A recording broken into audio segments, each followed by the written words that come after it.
మన సమాజంలో మానవత్వం మంటకలుస్తోంది. రోజు రోజుకు మానవత్వ విలువలు క్షీణిస్తున్నాయి. ప్రజలు క్రూరంగా మారుతున్నారు. తమ స్వార్థం కోసమో లేక డబ్బు మీద వ్యామోహంతోనో బంధాలు బంధుత్వాలకు కొంచెం కూడా విలువనివ్వడం లేదు.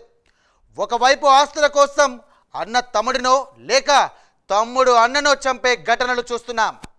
ఇంకోవైపు వివాహేతర సంబంధాలు పెట్టుకొని భర్త భార్యను చంపడమో లేక భార్య భర్తను చంపడమో చూస్తున్నాం. మరోవైపు ఆస్తుల కోసం కనిపెంచిన తల్లిదండ్రులను సైతం చంపుతున్న ఘటనలు కూడా చూస్తున్నాం. ఇలాంటి ఘటనలు చూస్తుంటే ఇక అసలు ఈ సమాజం ఎటువైపు వెళ్తుందని బాధ కలుగుతోంది.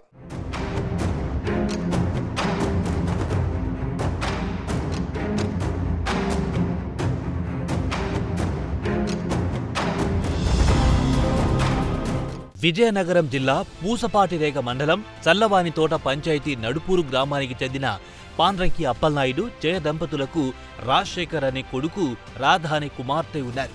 అప్పలనాయుడు తనకున్న 80 సెంట్ల భూమిలో కూరగాయలు పండించి జీవనం సాగిస్తున్నాడు. కుమార్తె రాధకు 7 ఏళ్ల క్రితం వివాహం చేయగా ఆమె భర్త అనారోగ్యంతో మరణించాడు. అప్పటి నుంచి కుమార్తెకు తల్లిదండ్రులు అండగా ఉంటున్నారు. కొడుకు రాజశేఖర్ ట్రాక్టర్ డ్రైవర్గా పనిచేస్తున్నాడు. అతనికి 2 ఏళ్ల క్రితం వివాహమైంది. పెళ్లి తర్వాత రాజశేఖర్ చెడు అలవాట్లకు బానిసగా మారి అప్పుల పాలయ్యాడు.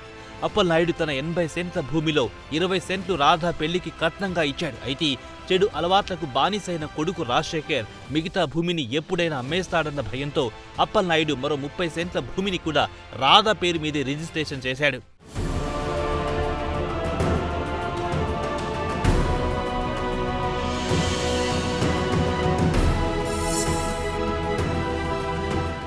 అలా తన 80 సెంట్ల భూమిలో రాధకు 50 సెంట్లు ఇచ్చాడు. ఇది తెలుసుకున్న రాజశేఖర్ తరచూ రాధకు రిజిస్ట్రేషన్ చేసిన భూమి తిరిగి తనకివ్వాలని గొడవ పడుతూ ఉండేవాడు.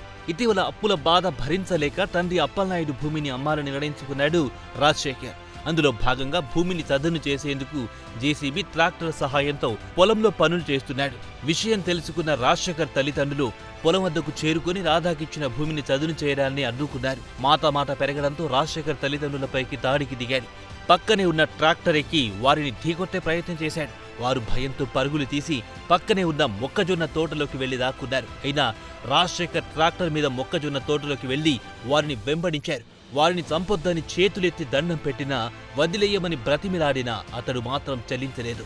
జన్మనిచ్చిన తల్లిదండ్రులన్న కనికరం కూడా లేకుండా అత్యంత పాశవికంగా తల్లిదండ్రులను ట్రాక్టర్తో తొక్కించి చంపేశాడు రాజశేఖర్. ఈ ఘటన తెలుగు రాష్ట్రాల్లో ప్రతి ఒక్కరి హృదయాన్ని కలిచివేసింది.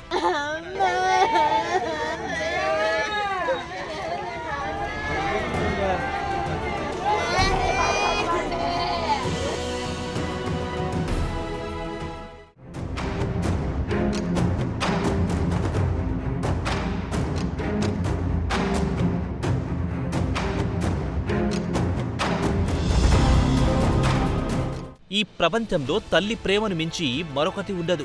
కన్నబిడ్డల కోసం తల్లి ఏం చేయడానికైనా సిద్ధపడుతుంది. బిడ్డ ప్రాణం ప్రమాదంలో ఉందంటే తన ప్రాణాలను సైతం పణంగా పెడుతుంది తల్లి. ఆమె తన ప్రాణాలను ఏమాత్రం లెక్క చేయకుండా బిడ్డను కాపాడుకునేందుకు ప్రయత్నిస్తుంది. కానీ ప్రస్తుత కాలంలో తల్లి ప్రేమకు నిర్వచనమే మారిపోయింది. కంటికి రెప్పలా కాపాడుకోవాల్సిన తల్లిదండ్రులే కన్నబిడ్డల పాలిట యమపాసాలుగా మారుతున్నారు.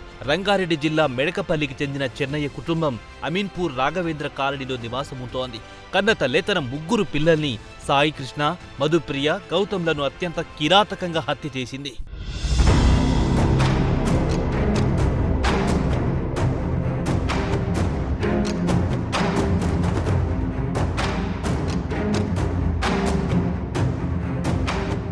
పోలీసుల విచారణలో ఈ దారుణానికి వివాహేతర సంబంధమే ప్రధాన కారణమని తేలింది. రజితకు 2013లో ఇంటర్మీడియట్ చదువుతున్నప్పుడు తనకంటే 20 ఏళ్ల పెద్దవాడైన అవురి చింతల చెన్నయ్యతో వివాహం జరిగింది.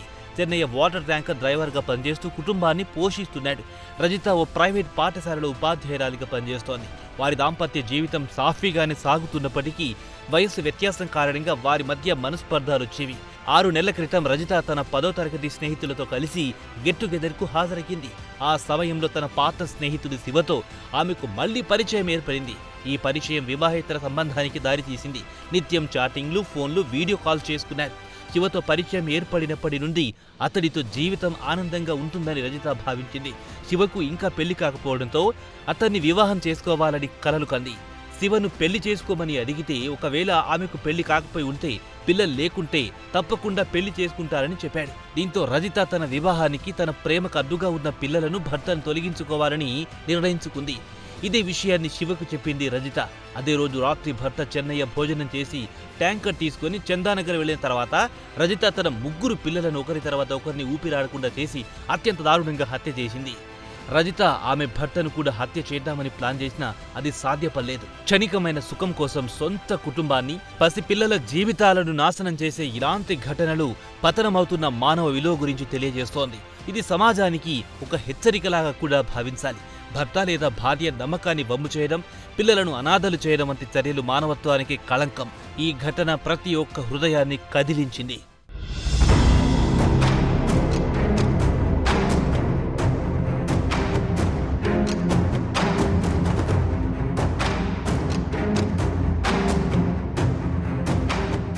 తాళి కట్టి 10 ఏళ్లకు పైగా కాపురం చేశాడు. 2 పిల్లలను కూడా కన్నాడు. కానీ అనుమానం పెనుభూతమై అత్యంత కిరాతకుడిగా మారాడు ఆ భర్త. కట్టుకున్న భార్యను కత్తితో విచక్షణారహితంగా పొడిచి చంపి అదే కత్తితో ఆమె మృతదేహాన్ని ముక్కలు ముక్కలుగా కోసాడు భర్త. ఆ శరీర భాగాలను కుక్కర్లో వేసి ఉడికించి ఆ ముక్కలను కూడా 3 రోజుల పాటు ఎండబెట్టి రోకలితో దంచాడు. ఆ పొడిని తీసుకెళ్లి చెరువులో పడేశాడు. ఒళ్ళు గగురుపాటు గురి చేసే ఈ ఘోరం హైదరాబాద్లోని మీర్పేట్లో జరిగింది. భార్య వివాహేతర సంబంధం కొనసాగిస్తుందనే అనుమానంతో ప్రణాళిక ప్రకారం ఆమెను చంపి మృతదేహాన్ని మాయం చేసేందుకు ప్రయత్నించాడు ఆమె భర్త.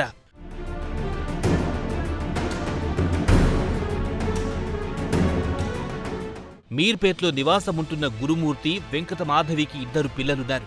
ఆర్మీలో పనిచేసిన గురుమూర్తి 2 ఏళ్ల క్రితం ఉద్యోగ విరమణ చేశాడు. కంచన్బాగ్లోని ఓ సెక్యూరిటీ సంస్థలో పనిచేస్తున్నాడు. కొన్నాళ్లుగా భార్య ప్రవర్తనపై అనుమానం పెంచుకున్న గురుమూర్తి ఆమెతో తరచూ గొడవ పడుతూ తీవ్రంగా వేధిస్తున్నాడు.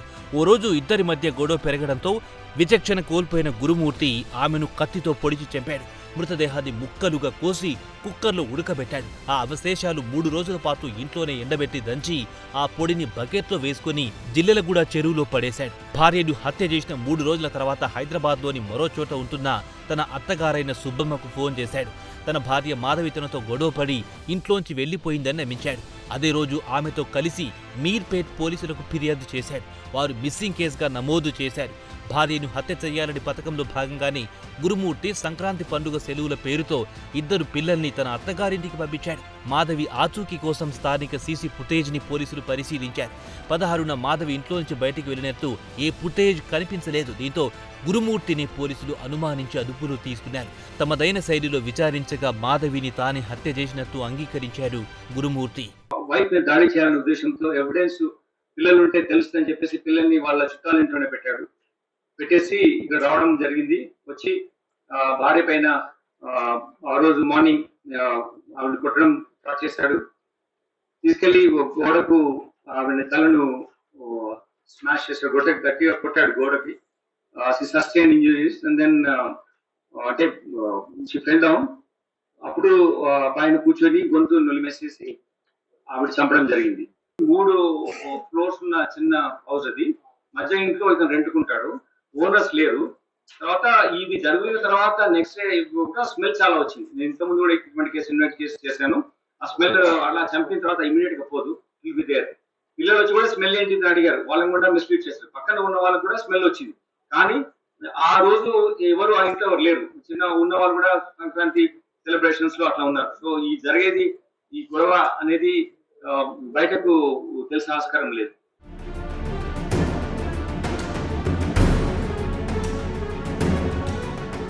జగిత్యాలలో ఓ తల్లి కర్కశత్వం చూస్తే అసలు ఆమె తల్లేనా అన్న అనుమానం కలుగుతోంది. అమ్మతనానికి మచ్చ తెచ్చే విధంగా కన్న కొడుకును కాలితో విచక్షణారహితంగా తన్ని హింసించింది. జగిత్యాల తులసీనగర్లోని రమ అనే మహిళ కుమారుడితో నివాసముంటోంది. ఇటీవల రమ భర్త ఆంజనేయులు దుబాయ్ నుంచి వచ్చాడు. వీరిద్దరూ తరచూ గొడవ పడేవారు. రమ తన కొడుకును రోజు చీటికి మాటికి తీవ్రంగా కొట్టేది. గొడ్డును బాదినట్టు బాదేది. ఇది గమనించిన చుట్టుపక్కలున్నవారు ఆమె కర్కశత్వాన్ని వీడియో తీసి సఖీ సెంటర్కు ఫిర్యాదు చేశారు. సమాచారం తెలుసుకున్న డీసీపీఓ హరీష్ రమ ఆంజనేయులకు కౌన్సిలింగ్ ఇచ్చారు. బాలుణ్ణి అమ్మమ్మ తాతయ్యలకు అప్పగించారు. బాలుడిపై చేయి చేసుకోవద్దని తల్లిదండ్రులను హెచ్చరించారు.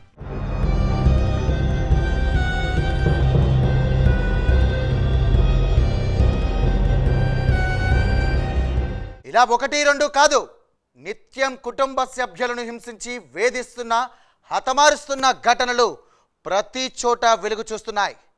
కంటికి రెప్పలా కాపాడుకోవాల్సిన తల్లిదండ్రులు సైతం పసి పిల్లల పాలిట యమపాశాలుగా మారుతున్నారు.